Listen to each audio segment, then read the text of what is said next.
Hello guys, welcome to Ojas learning academy. मैं हूं प्रवीण शर्मा। मैं आपके लिए लाया हूं मैक्रो इकोनॉमिक्स का लेक्चर 3 नेशनल इनकम का। इससे पहले 2 लेक्चर हो चुके हैं, तो जिसने नहीं देखा है वो प्लेलिस्ट में जाके देख सकता है। तो इस लेक्चर में हम नेशनल इनकम का प्रोडक्ट मेथड को पढ़ेंगे। तो जैसा कि हमें पता था कि national measurement of national income 3 type से किया जाता है: product method, income method and expenditure method. तो आज हम सबसे पहले प्रोडक्ट मेथड को पढ़ते हैं। तो वीडियो शुरू करने से पहले मैं आप लोगों से रिक्वेस्ट करूंगा कि अगर आपने मेरा चैनल सब्सक्राइब नहीं किया तो उसको सब्सक्राइब कर लें, लाइक करें और शेयर करें, और प्लीज़ अपने कमेंट और सुझाव जरूर दें। तो शुरू करते हैं प्रोडक्ट मेथड। प्रोडक्ट मेथड को समझने के लिए सबसे पहले समझेंगे आउटपुट क्या होती है। So whatever we are getting after production is called output. तो जो रॉ मटेरियल को इंगेज करके जो भी हमें बाद में प्राप्त होता है उसको हम आउटपुट कहते हैं। तो ये इनपुट है, इनपुट को एक प्रोसेस ऑफ प्रोडक्शन में हमने डाला तो ये आउटपुट निकल के आ गया, कोई भी हो। तो आउटपुट क्या है? कोई भी एनर्जी हो सकती है, अमाउंट ऑफ एनर्जी हो सकती है, वर्क हो सकता है, गुड्स और सर्विसेज हो सकते हैं जो कि एक मशीन, फैक्ट्री, कंपनी या इंडिविजुअल ने किसी एक पीरियड के अंदर बनाया गया हो, वह आउटपुट कहलाएगा। So amount of energy, work, goods or services produced by a machine, factory, company or an individual in a period is called output। तो जैसा कि आप देख रहे हैं यहाँ पर एक टीचर है और टीचर एक सर्विस प्रोड्यूस कर रहा है और एक इंडिविजुअल है, तो दिस इज अ सर्विस। ये भी आउटपुट दे रहे हैं सर्विस के रूप में, एजुकेशन के रूप में। ये फैक्ट्री है तो फैक्ट्री में भी जो भी प्रोडक्शन हो रहा होगा वो भी आउटपुट है। ये देखिए प्रोडक्शन में, इस फैक्ट्री के अंदर जो प्रोडक्शन हो रहा है वो ब्रेड का प्रोडक्शन हो रहा था, तो ये जो निकल के आ रहा है वो आउटपुट है। तो अब वैल्यू ऑफ आउटपुट क्या होगी? तो जो भी गुड्स एंड सर्विसेज का जो मार्केट वैल्यू है वो हमारी वैल्यू ऑफ आउटपुट होगी। अब मार्केट वैल्यू कैसे निकलेंगे? जैसे जब भी हम गुड्स को, किसी भी आउटपुट को हम सेल करेंगे वही तो हमारी मार्केट वैल्यू हो जाएगी। तो value of output is equals to sales. याद रहे ये एक कंडीशन है कि अगर जितना भी आउटपुट है वो सारा का सारा entire output must be sold on that year itself. So if entire output of a year is sold in that period itself, then only the output value of output is equals to sale। अगर मान लीजिए output का कोई हिस्सा unsold रह गया हो तो जितनी जो सोल्ड हुई है वही केवल वैल्यू ऑफ आउटपुट नहीं कहलाएगी ना। तो अगर इस ऐसी कंडीशन आती है कि कोई गुड्स का कोई भी पार्ट अनसोल्ड रहता है तो उस कंडीशन में वैल्यू ऑफ आउटपुट में आ जाएगा sales plus change in stock. और चेंज इन स्टॉक दोस्तों कैसे निकालते हैं? Closing stock minus opening stock. याद रहे ये कंडीशन कब होगी? जब if some output remains unsold during the year, तो उस समय पर value of output equals to sales plus change in stock होता है। दोस्तों यहाँ सेल्स जो दे रखा है ये 2 तरह की सेल्स आप कह सकते हैं, यानी कि टोटल सेल्स है वो, उसमें डोमेस्टिक सेल्स भी और इंटरनेशनल सेल्स दोनों ही इंक्लूड रहती हैं, यानी कि एक्सपोर्ट। तो export is also a sales. It is an international sale which the country sells to rest of the world। So sales में दोनों तरह की सेल्स आ जाती है, डोमेस्टिक भी आ जाती है और इंटरनेशनल सेल्स या एक्सपोर्ट भी आ जाता है। तो वैल्यू ऑफ आउटपुट, और इसमें अगर देखें थोड़ा सा और डाइवर्स करें इसको, तो domestic sale plus international sale plus change in stock, और चेंज इन स्टॉक निकालने का फॉर्मूला है closing stock minus opening stock. ठीक है, तो आगे बढ़ते हैं कि sales includes both domestic and international sales. अब ये जो ग्रॉस वैल्यू एडेड होता है, एक वर्ड हम इस प्रोडक्ट मेथड में पढ़ेंगे कि ग्रॉस वैल्यू एडेड, वो ग्रॉस वैल्यू एडेड वो जीडीपी के इक्वल होता है। So that is meant GDP at MP. क्यों ऐसा क्यों होता है? क्योंकि जीडीपी की मीनिंग ही होती है कि gross value added by all producing enterprises within the domestic territory of a country during the period of 1 year. एक 1 ईयर के पीरियड में डोमेस्टिक टेरिटरी के अंदर जो भी प्रोड्यूस हुआ है ऑल एंटरप्राइजेस के थ्रू, वो सब हमारा जीडीपी कहलाता है। उसकी gross value added GDP at MP कहलाती है। तो इसीलिए GDP at MP is equals to gross value added. आगे बढ़ते हैं कि अब वैल्यू ऑफ आउटपुट किस तरीके से निकालते हैं, या वैल्यू ऑफ आउटपुट क्या है? तो money value of output of an enterprise is obtained by multiplying it's physical output of goods on and services with its market price. तो जो भी आपकी फिजिकल आउटपुट है उसका अगर हम उसके मार्केट प्राइस से इनटू कर देंगे तो वो आ जाएगा आपका वैल्यू ऑफ आउटपुट। तो value of output equals to quantity of output into price. Example ले लेते हैं, सपोज कीजिए कोई भी आउटपुट है, उसकी क्वांटिटी है 50 यूनिट्स और उसका प्राइस है, पर यूनिट प्राइस है 100 रुपीज, तो टोटल वैल्यू कितनी हो जाएगी? 5000। ये 5000 आ जाएगी। तो ये 5000 क्या होगी? Value of output. और एक फॉर्मूला हमने अभी देखा था कि value of output is equals to sales plus change in stock. याद है ना कि चेंज इन स्टॉक कब आएगा? When some of the output remains unsold. थोड़ा सा आउटपुट जो अनसोल्ड रह जाता है, कोई भी पार्ट, तो उस समय पर हमारा चेंज इन स्टॉक इसमें ऐड होगा।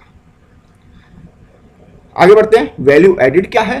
तो वैल्यू एडिड का मतलब होता है कि it refers to the addition of value to the raw material by a firm by the virtue of its productive activity. मतलब समझ में आया? चलिए समझा लेते हैं। जैसे फॉर एग्जांपल एक फार्मर है जिसने 400 रुपए के वीट का प्रोडक्शन किया, ठीक है। तो अब एक बेकर ने, यानी कि ब्रेड बनाने वाले ने, इसमें क्या किया? 10 रुपए का, वो 100 रुपए का 100 रुपीज के इसमें वैल्यू ऐड करके, थोड़ी सी मेहनत करके, प्रोडक्टिव एक्टिविटी करके वो ब्रेड बना दी जो 500 रुपए की थी। तो उसने कितनी वैल्यू ऐड कर दी रॉ मटेरियल में? 100 रुपीज। तो ये 100 रुपीज आपकी वैल्यू एडिड कहलाती है। तो समझ में आया? तो it refers to the addition of value to the raw material. Raw material ये रहा रॉ मटेरियल में जो भी हम ऐड कर रहे हैं, और कब कर रहे हैं? By virtue of its productive activities, उसको हम क्या कहते हैं? Value added. तो ये आपकी वैल्यू एडिड कहलाएगी। तो वैल्यू एडिड कैसे लिखते हैं, कैसे जानेंगे कि कितनी वैल्यू ऑफ आउटपुट है? तो वैल्यू ऑफ आउटपुट अगर यहां निकालेंगे तो 100 रुपीज कैसे आएंगे? जो आपकी वैल्यू ऑफ आउटपुट आया, यानी कि 100 जो 500 रुपीज की जो आउटपुट बनी है, उसमें से हम इंटरमीडिएट कंजप्शन यानी कि रॉ मटेरियल का कंजप्शन माइनस कर दें तो आ जाएगा हमारा 100 रुपीज। समझ में आया? तो सिंबलिकली हम कहेंगे value added is equals to value of output minus intermediate consumption. ठीक है, तो आगे बढ़ते हैं। और अगर आपके पास वैल्यू ऑफ आउटपुट आ जाती है, वैल्यू एडेड आ जाता है, तो NVA net value added at factor cost निकालने के लिए value of output minus intermediate consumption, यानी कि इस वैल्यू में हम डेप्रिसिएशन ऑफ और नेट इनडायरेक्ट टैक्सेस माइनस कर दें तो हमारा net value added at factor cost आ जाएगा। इसको डिटेल में पढ़ते हैं, अभी नहीं समझ में आ रहा होगा, आइए डिटेल में पढ़ते हैं इसको। पहले समझ लेते हैं प्रोडक्ट मेथड में एक मेथड किस तरीके से कैलकुलेट करते हैं। हमारे पास मान लीजिए 3 सेक्टर्स हैं, एक प्राइमरी सेक्टर, एक टर्सरी सेक्टर, सेकेंडरी सेक्टर और थर्ड है टर्सरी सेक्टर। तो प्राइमरी सेक्टर के ग्रॉस वैल्यू एडेड पहले निकाल लीजिए, कितनी ग्रॉस वैल्यू एडेड निकली है एट मार्केट प्राइस पे। इन तीनों को अगर ऐड कर दें तो हमारे इंडिया में 3 ही सेक्टर, एक आपका प्राइमरी सेक्टर और सेकेंडरी सेक्टर और तीसरा टर्सरी सेक्टर, अगर तीनों की हमने ग्रॉस वैल्यू एडेड अगर जोड़ दी है तो हमारा क्या आ जाएगा? जीडीपी, जैसा कि हमने अभी पढ़ा था जीडीपी। तो GDP is equals to gross value added of whole economy. तो वो निकल के आ जाएगा हमारा gross value added at market price, यानी कि जीडीपी एट एमपी। तो याद रहेगा कि gross value added at market price is same as GDP at MP. तो इस चीज का ध्यान रखना, जीडीपी एट एमपी ही gross value added at market price है। अब क्या करना है दोस्तों, जीडीपी एट एमपी आपके पास आ गया है, तो इसको मैं नेशनल इनकम बनाना यानी कि एनएनपी एट एफसी निकालना है। तो हमें क्या करना होगा, पिछले वीडियो में मैंने सीखा था कि ग्रॉस में से अगर हम डेप्रिसिएशन माइनस कर दें, इस ग्रॉस को नेट में चेंज करने के लिए हमें क्या करना होता है? Minus depreciation. डोमेस्टिक को नेशनल में अगर चेंज करने के लिए हमें क्या करना होता है? Plus net factor income from abroad. और मार्केट प्राइस को फैक्टर कॉस्ट में चेंज करने के लिए क्या करना होता है? Minus NIT. तो वही हम करना जा रहे हैं, माइनस डेप्रिसिएशन करते हैं, फिर प्लस करते हैं एनएफआईए, प्लस माइनस करते हैं एनआईटी। तो ये निकल के आ जाता है finally net national income eight factor cost, यानी कि नेशनल इनकम। तो एक सिंपल सा तरीका वैल्यू एडेड मेथड का, ये प्रोडक्ट मेथड या वैल्यू एडेड मेथड या आउटपुट मेथड, कुछ भी कह लो, एक ही नाम है। तो इन तरीकों से हमने निकाल लिया नेशनल इनकम। आसान है। चलिए एक और तरीका देखते हैं इसमें कि अगर मान लीजिए आपके पास नेट वैल्यू एडेड अगर दे रखी है प्राइमरी कॉस्ट, प्राइमरी सेक्टर, तो जैसे कि हमें यहाँ मिली थी ग्रॉस वैल्यू एडेड, यहाँ पर हमें मिल रही है नेट वैल्यू एडेड। और यहाँ पर अगर हम तीनों सेक्टर की अगर जोड़कर हमें निकल के आती थी gross value added at market price, तो हमें यहाँ जोड़कर अगर हम करेंगे यहाँ पर अगर हम तीनों की जोड़ देंगे तो हमें net value added at factor cost आएगी। तो यहाँ पर ये जोड़ दिया सेकेंडरी सेक्टर का net value added, tertiary sector का net value added at factor cost, तो हमारे पास आ जाएगा net value added at factor cost, यानी कि एनडीपी एट एफसी। अब हमें एनडीपी एट एफसी है तो इसमें केवल क्या करना है, डोमेस्टिक को चेंज करना है नेशनल इनकम में। तो ये हमारा क्या है, ये है हमारा एनडीपी एट एफसी। अब नेशनल इनकम इसको बनाने के लिए क्या करेंगे, प्लस कर देंगे इसमें एनएफआईए, एनएफआईए। तो ये देखिए net factor from income from abroad add कर दिया तो हमारा फाइनली आ गया, ये रहा net national income eight factor cost, यानी कि नेशनल इनकम। ये हमारा क्या है, नेशनल इनकम। समझ में आया दोस्तों?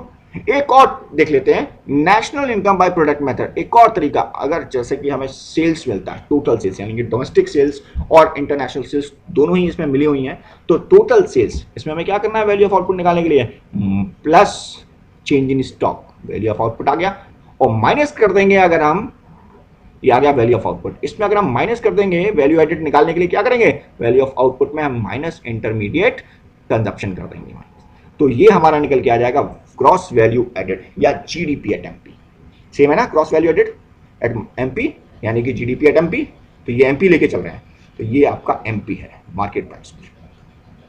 और दोस्तों क्या करना है, जीडीपी एट एमपी वही चीज माइनस डेप्रिसिएशन, क्या आ जाएगा, नेट वैल्यू एडेड, क्योंकि ग्रॉस को हमने चेंज कर दिया डेप्रिसिएशन से नेट में आ गया। अब क्या करेंगे, प्लस कर देंगे डी को हमें, यानी कि जीडीपी था, ये जीडीपी था, तो ये जीडीपी में जो डी है उसको चेंज करने के लिए क्या करेंगे, plus net factor income from abroad, तो ये नेशनल पे चेंज हो जाएगा। फिर क्या करेंगे, तो ये आ जाएगा आपका एनएनपी एट एमपी। अब ये चेंज होने को रह गया, क्या करेंगे, माइनस एनआईटी आ जाएगा आपका नेशनल इनकम। ये रहा आपका एनएनपी एट एफसी, यानी कि net national product at factor cost. I hope आप समझ में आ रहा होगा। तो ये दोनों ही तरीके थे जिससे आप नेशनल इनकम निकाल सकते हैं बाय प्रोडक्ट मेथड। आपको मेन चीज जाना कहाँ है, ग्रॉस वैल्यू एडेड। आपको अगर प्राइमरी सेक्टर की दे रखी है तो वो तीनों को जोड़ दीजिए तो भी ग्रॉस वैल्यू एडेड आ जाएगा। और आपको अगर इस तरीके से total sales, change in stock और ये दे रखा है और इंटरमीडिएट कंजप्शन दे रखा है, तो आप इन दोनों को प्लस करके इंटरमीडिएट कंजप्शन माइनस कर देंगे तो आ जाएगा आपका ग्रॉस वैल्यू एडेड या GDP at MP. I hope समझ रहे होंगे। आगे बढ़ते हैं, एक क्वेश्चन ले लेते हैं। चलिए एक क्वेश्चन ले लेते हैं जिसमें हम निकालेंगे नेशनल इनकम। अब देखिए इस क्वेश्चन में हमने अभी अभी पढ़ा था कि ग्रॉस वैल्यू एडेड अगर आपको प्राइमरी सेक्टर, सेकेंडरी सेक्टर और टर्शरी सेक्टर के तीनों को अगर दे रखा है तो ऐड कर लेंगे तो हमारी ग्रॉस वैल्यू एडेड आ जाएगा। तो सबसे पहले हमें क्या करना है, प्राइमरी सेक्टर की कितनी है 200, इसकी कितनी है 300, इसकी कितनी है 700, तीनों को ऐड कर दीजिए। तीनों को ऐड कर देंगे तो क्या आ जाएगा, ग्रॉस वैल्यू एडेड। आइए तीनों को ऐड कर देते हैं, ये रहा सॉल्यूशन आपके सामने। 300 प्लस 200 प्लस 700, ये आ गया आपका 1200, यानी कि GVA at MP, GDP at MP. अब क्या करना है, अब बस सिंपल सा तरीका, ग्रॉस में से नेट निकाला है, डेप्रिसिएशन को माइनस करके, फिर उसके बाद net factor income from abroad plus कर देना है, फिर माइनस कर देना है एनआईटी यानी कि नेट इनडायरेक्ट टैक्सेस। देख लीजिए इसमें क्या क्या दे रखा है आपको, डेप्रिसिएशन फटाफट ढूंढिए। डेप्रिसिएशन का है कंजप्शन ऑफ फिक्स कैपिटल, इसको डेप्रिसिएशन भी कहते हैं। फिक्स कैपिटल का जो कंजप्शन हो रहा है फिक्स, तो डेप्रिसिएशन बोलते हैं। कितना है डेप्रिसिएशन 150 माइनस डेप्रिसिएशन 150, तो ये आ जाएगा एनडीपी एट एमपी 1050। उसके बाद क्या करना है, plus net factor income from abroad कहां पर है, ये सबसे लास्ट में, ये रहा कितना है 20, ऐड करना है 1070। अब क्या करना है, एनआईटी, एमपी को चेंज करना है एफसी में, एनआईटी फटाफट उड़े, ये रहा आपका एनआईटी 120। क्या करेंगे, माइनस करेंगे, माइनस कर दिया, आ गया आपका 950। ये रहा आपका आंसर फाइनली।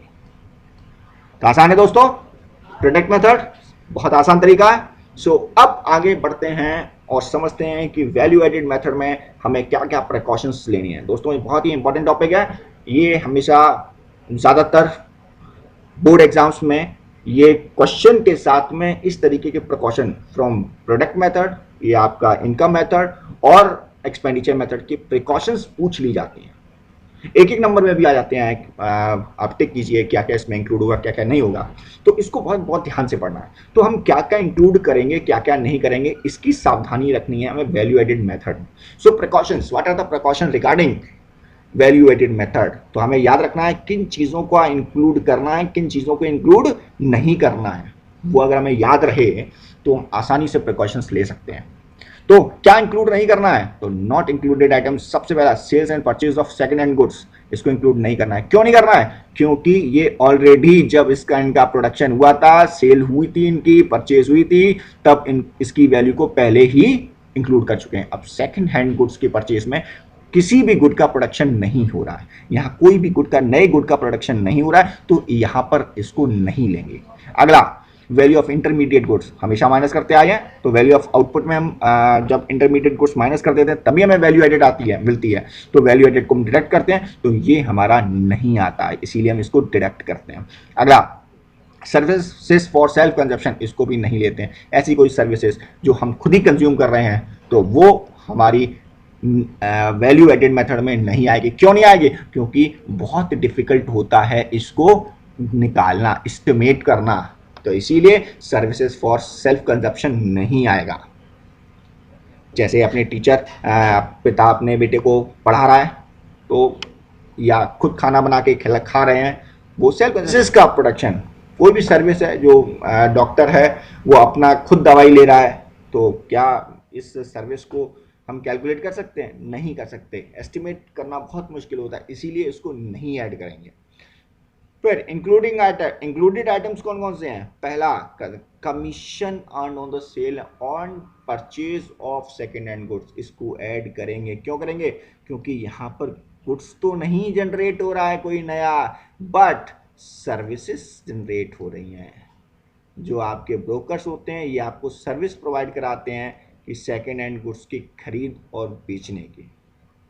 तो कमीशन या ब्रोकरेज कोई भी अर्न होता है इन द सेल और purchase of second hand goods must be added. Next, own account production goods of producing units.